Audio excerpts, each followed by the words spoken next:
Hello Bradley Bears, this is Mrs. Gleeson, and today I'm going to lead you in a craft on how to make a confetti-filled egg. This is a cascaron. It's a confetti-filled egg, and it's a very fun tradition in Mexico and in the southwestern United States. First, you make a hole in the top of the egg with either the back of a spoon or maybe even your finger, and you gently punch in a hole, very small and very carefully so you don't break the rest of the egg. You drain the egg, and then you dye it and let it dry. You fill it with confetti, and then you take a square of tissue paper and you use egg white to seal it shut. The egg white acts as the glue, and then you let it dry. And when I shake it, you can hear the confetti inside. Cascarones are rumored to be originally from China, and it is said that the explorer Marco Polo brought them to Italy, and then they went from Italy to Spain, and then they made their way to the Americas. In the beginning, the eggs were not filled with confetti, but they were filled with perfumed powder. So that's powder that smells really nice. And they were very elegant and valuable. In the 1860s, they became popular in Mexico after Emperor Maximiliano's wife, Carlotta, introduced them to the country. In Mexico, confetti was used instead of the powders, and they became known as cascarones because cascara means shell in Spanish. And they're still used today in Mexico and the southwestern United States at Easter time. When I was a little girl, we would make these with our family.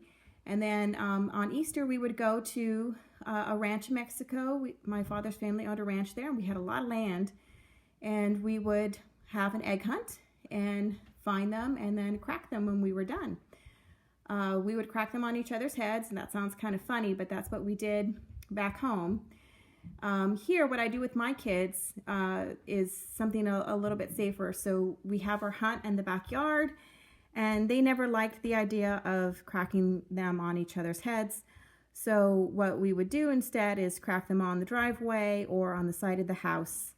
And when you crack an egg, it brings the person good luck. So I tell my kids that when they do that, they're bringing good luck to our house and to everyone who lives in our house.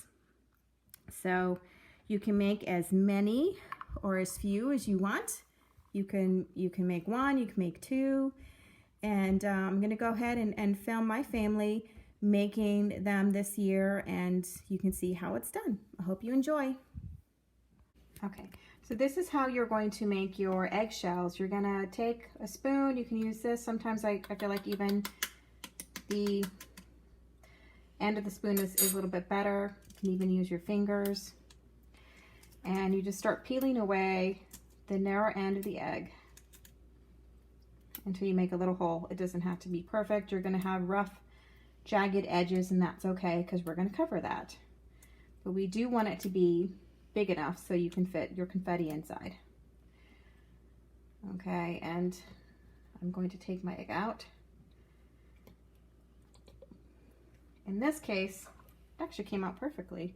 So you can make a fried egg. A lot of times it comes out runny though because of the small opening, and I'll use it for scrambled eggs. So in the weeks coming up to Easter, I've slowly been making these anytime I've made scrambled eggs, pancakes, muffins, and anything that needs an egg I've been making this way. So I've been collecting my eggs. I'll make a scrambled egg with that so I don't have to waste it. I rinse out the egg. And then I put it here in my carton of eggs. See, I've been collecting these, and I actually have 3 dozen. I have 1 dozen for each of my children to decorate. But you can make 1, you can make 3, 6, however many you want. And we'll decorate the eggs next. Okay, so now we're going to get some egg white out of the egg. I have all the eggs that I need, so I am going to crack this actually the normal way. And if you have an egg separator, you can do that, or you can do it by hand. It's going to get messy, and we're not using this for cooking, so I washed my hands before, but I am going to use my hands to separate the egg. So we have 1. I don't need the egg yolk for anything. I'm going to do another one.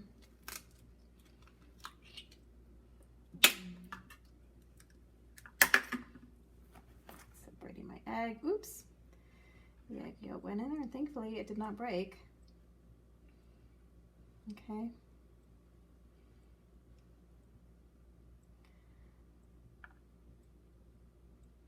Okay, and this is what we are going to use to seal our eggs with the tissue paper.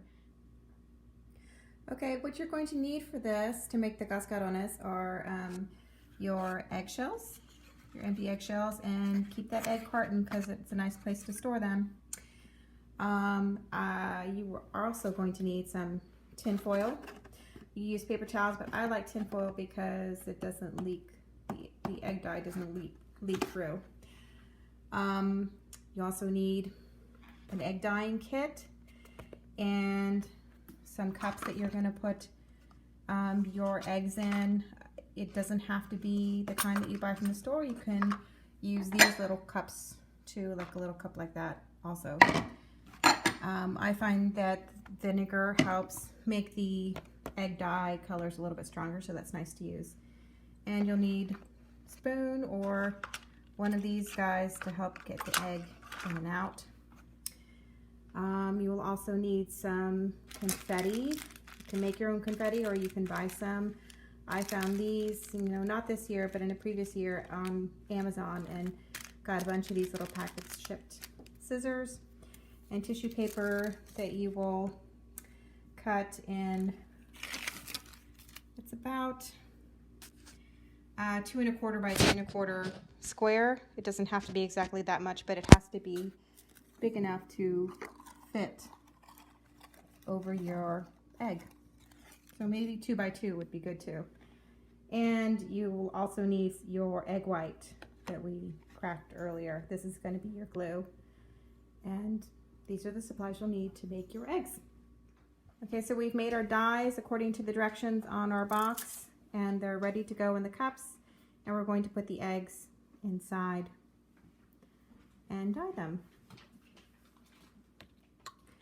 And because they're empty on the inside, you're going to have to push the egg down with a spoon into the dye, and it will fill with water. And you just, gotta let it sit in there for a while.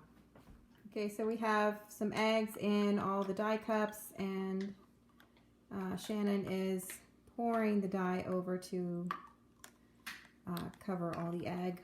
My oldest daughter, Maggie, has discovered a very ingenious way of keeping the eggs under water so they're dyeing evenly. And my son is just about to start his eggs. Okay, we've done a little bit more dyeing, and my son is done with his, and his eggs are drying. We usually let them dry this way in the provided carton, and then we flip them over this way. Once they're a little bit more dry so that the open end can dry. And once we are all done, these will have to dry for, overnight or 24 hours, 12 to 24 hours. And we'll do the next part when everything's all dry.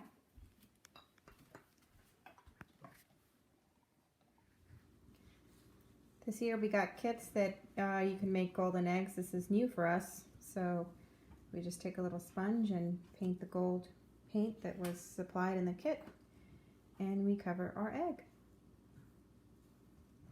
And here we have our eggs.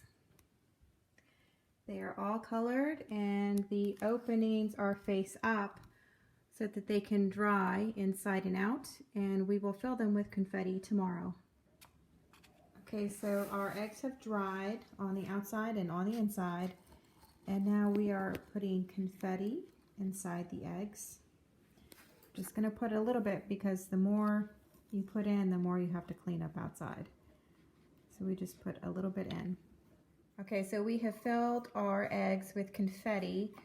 We filled them about 1/4 to 1/3 full because I don't want to do a lot of cleanup outside. So the more confetti you put in, and the more kind of color explosion you're going to have, but we're going to keep it kind of light.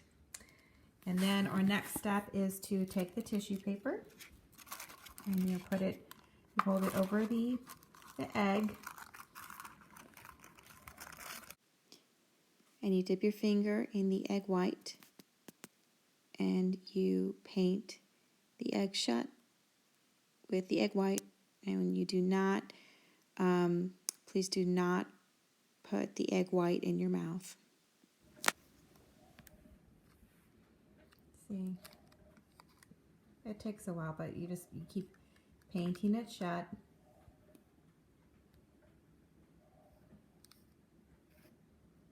And I use white tissue paper when I can, because when you paint it shut, you can see the egg underneath. If you were to use a colored tissue paper, that's okay to do, but some tissue papers bleed, and it might bleed color onto your egg. Just gives your egg a little bit of character, but if you want it to be able to see as much of your colored egg as possible, white works the best.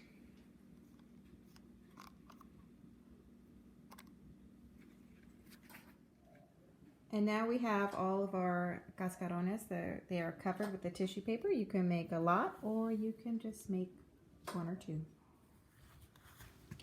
Okay, so I've hid a couple of the cascarones outside for Shannon to find and to crack.